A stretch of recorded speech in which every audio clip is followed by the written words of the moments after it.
Senate Democrats have now pulled the trigger on what's called the nuclear option in a dramatic and historic move. Just moments ago, the Senate voted to change the rules of the United States Senate, making it easier to end filibusters. The Senate Majority Leader Harry Reid says he took the action because of Republicans blocking President Obama's nominees. Republicans, however, call it a power grab and a smokescreen to shift focus away from Obamacare. Let's discuss what's going on. Republican Senator Rand Paul of Kentucky is joining us from Capitol Hill. We just heard Harry Reid make the case for this historic decision. I want to get your reaction. Go ahead, Senator.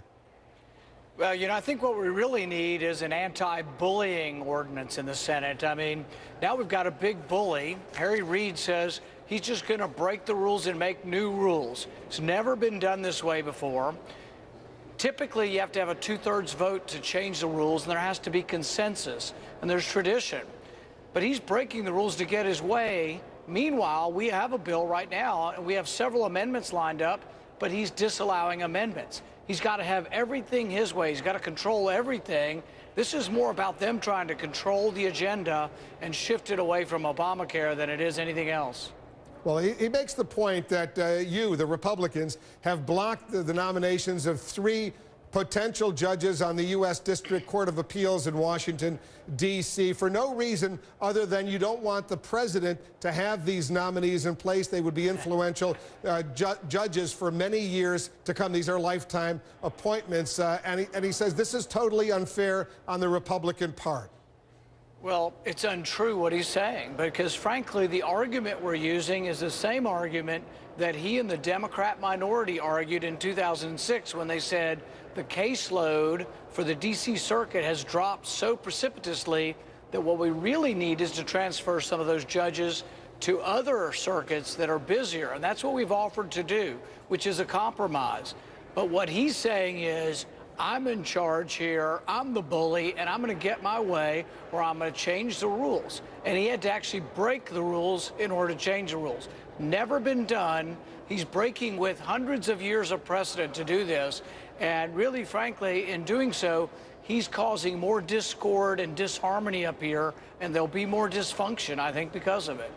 Well, let's talk about that for a moment, because you've been trying to work with Democrats, for example, Kirsten Gillibrand, the Democratic senator from New York State, to change the rules as far as sexual assault in the United States military. There's a coalition, some other Republicans, some other Democrats. You got some opposition from John McCain and others. They don't want to change the rules. They want the commanders still to be in charge, not military lawyers or prosecutors. Will this decision by Harry Reid and the Democrats to change the rules on confirmation of nominees affect your cooperation, for example, with Senator Gillibrand?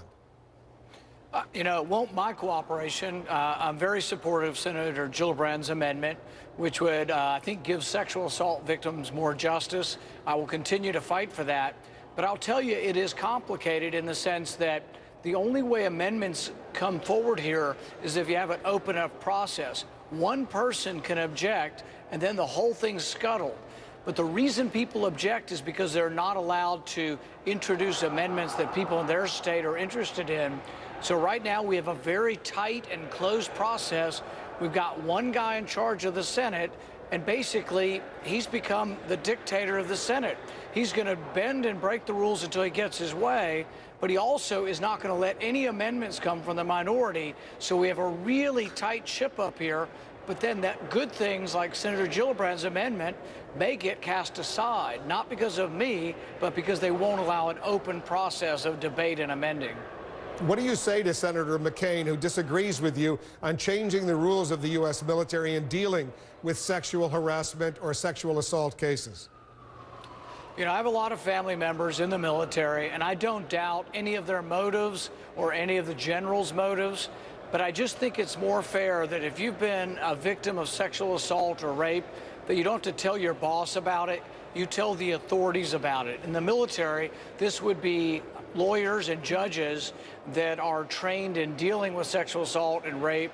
85% of them are going unreported. The military's been given 3 decades to fix the problem. I don't doubt their motives, but it hasn't worked. So we need to try something new. And to me, if it were my daughter, in the military or son or whoever, and they were abused, they should be allowed to report this not to their boss, who may go drinking with one of the abusers, but to an independent commission that doesn't know any of the parties and looks at the facts objectively. And I know you, and I think Senator Ted Cruz is with you on this as well. Is that right? Yes. And so you got an interesting coalition of a lot of liberal Democrats, a lot of conservative Republicans on this sensitive issue. You think it's going to pass what you want? You think you have the votes?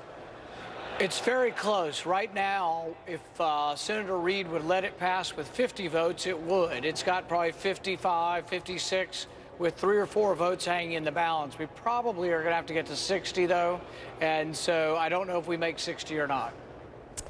Thanks so much, Senator. I want you to know, I want all of our viewers to know, we're just getting a statement in from the White House. The president will make a statement to the American people from the White House briefing room in about 10 minutes or so, 15 minutes, 1:55 p.m. Eastern. The president will go into the briefing room and deliver a statement. The White House not saying what that statement is going to be about. Maybe it's about this so-called nuclear option. Maybe it's something about Obamacare. Maybe it's about something involving Iran, a nuclear deal maybe with Iran or troops in Afghanistan. Lots of issues on the president's agenda right now. We'll see if he just makes a statement, answers reporters' questions. Let me thank Senator Rand Paul for joining us. Senator, thanks very much.